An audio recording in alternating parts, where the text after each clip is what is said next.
My name is Tank Jones. I am the survivor of not one, but two widowmaker heart attacks. Some of you know this already, some of you don't.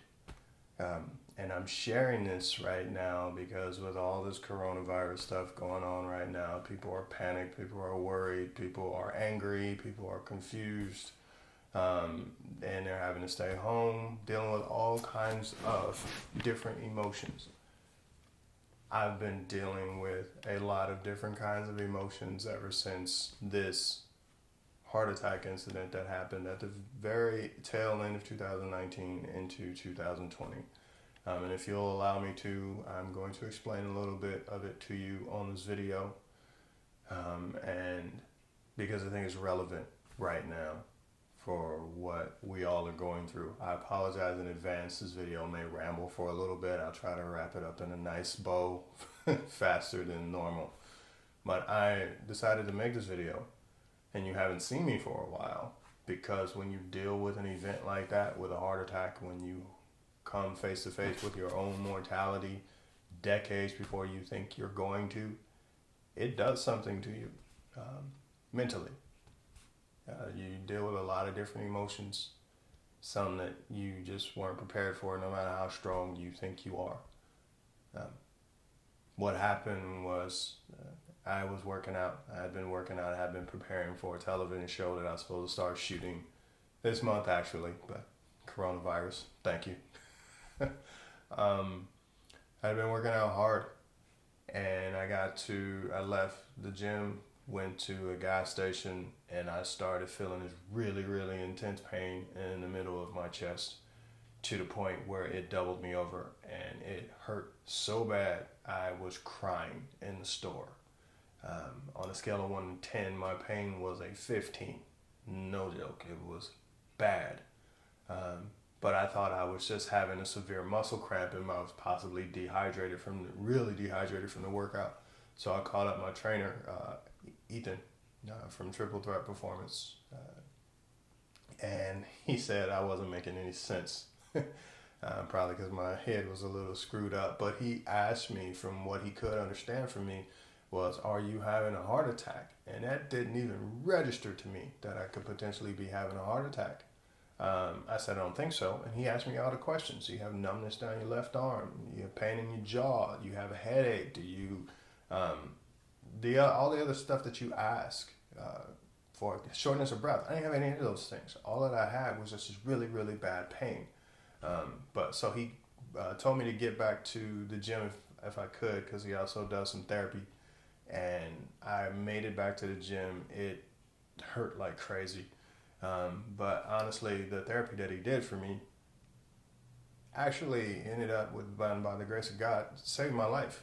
And I didn't know I was having a major heart attack at that time. But what he did for me actually allowed me to sleep through the night. I didn't know it, again, at the time. I woke up the next day. I wasn't in as much pain, but something still didn't feel right. So went to the urgent care. They did an EKG, and the lady came out. She was trying to have this fake smile on. She said, okay, you have an abnormal EKG. We're calling the ambulance. You need to get over to the ER where they have a cath lab. Okay. Well, the ER is just a couple miles away. I'll just drive over there, because this is still not registering to me what's going on. But apparently I was in the middle of another heart attack, or one big prolonged 24-hour heart attack. I didn't know. It's one of the two. And I said, well, I can just drive over there. And I said, I don't want to spend $500 just to go 2 miles. And she looked at me with a straight face and said, what's $500 if you're dead? And I said, okay, fine. Of course, they get me over there, do another EKG, and say, sure enough, yeah, your EKG is abnormal. We're getting you up to the cath lab. I saw the EMTs arguing with the people in the ER. It was actually kind of funny. So what I did after that, they took me up there, and the doctor said hi. They started getting me undressed, put me in his gown, said, hi, my name is Dr. Xavier.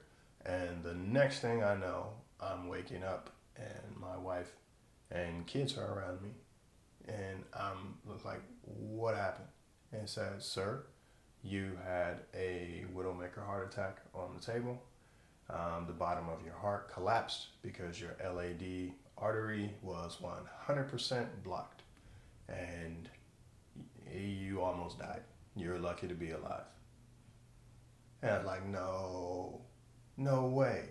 And I couldn't believe what I heard. And they said that tomorrow we're only able to get it open 20%. We're going to go in tomorrow. Hopefully we can do another angio, but we might have to crack your chest open and put a stent in or something else. And I'm just blown away.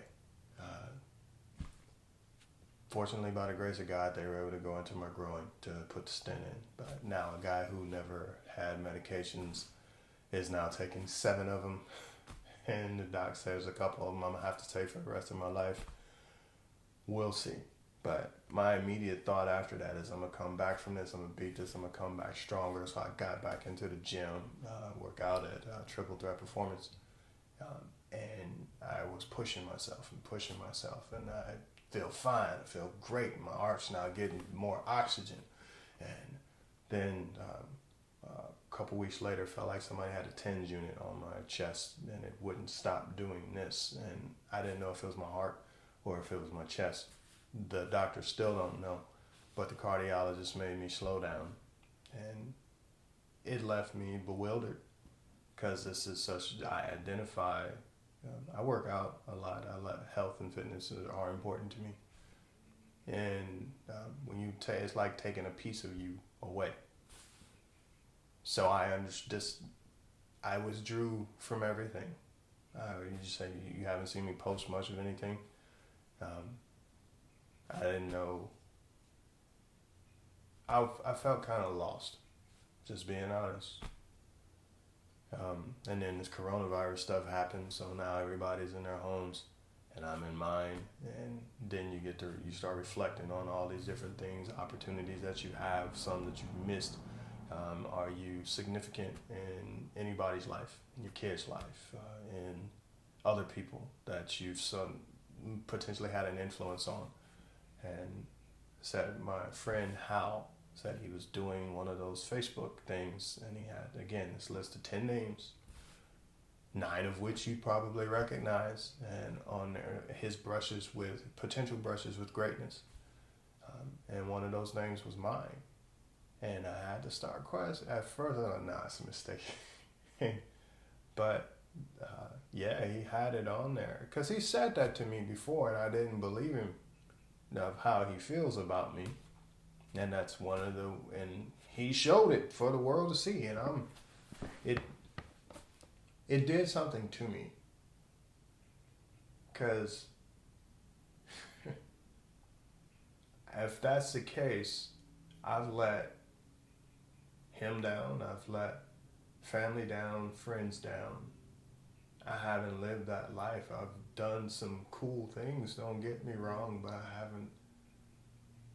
For what God put me here, I feel like I've severely underachieved to have that accreditation. So he lit a fire under me.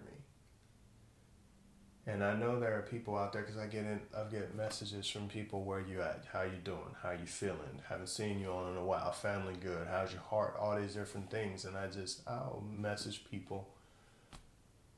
But you can't affect anybody as a light if you're on the hill and you keep a cover over your candle.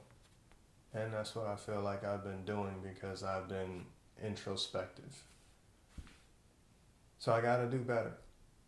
So this is me basically coming clean, if you will.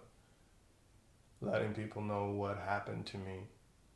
Letting them know you check, make sure. Hopefully this is a wake-up call for everybody, not just from the heart attack that I talked about, but from the coronavirus. Take this time to go inside yourself. What are those hopes? What are those goals? What are those dreams? What are those aspirations? And put the you can plan to it. That's something I used to do when I created my nonprofit, and I went to go speak to schools all over the Southwest and Midwest. Taught to them about creative ways to deal with life. That was what my nonprofit was about. And you can was the main message. And you can. I spell can, K-A-N, and a lot of people look at that. That's not how you spell can. That's wrong. And the whole premise was within every problem lies the solution. It starts with you. You have to K, know who you are and know what you want. And then A, make a plan to go out and get that. And then N, keep moving forward with an N, never give up attitude. You apply that methodology to whatever you're going after, and you can achieve success in that area. There's more to it. I'll share it with you later because I have to. I can't die with this still in me. I love you guys. Thank you for being supportive of me even when I've let you down. I promise to do better. I have to do better. Because God gave me some gifts, and it's not,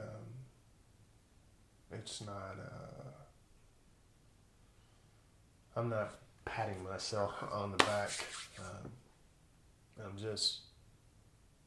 This is who I am. This is who He's made me to be. And some of you want to know that, and it encourages and inspires you. You've told me so.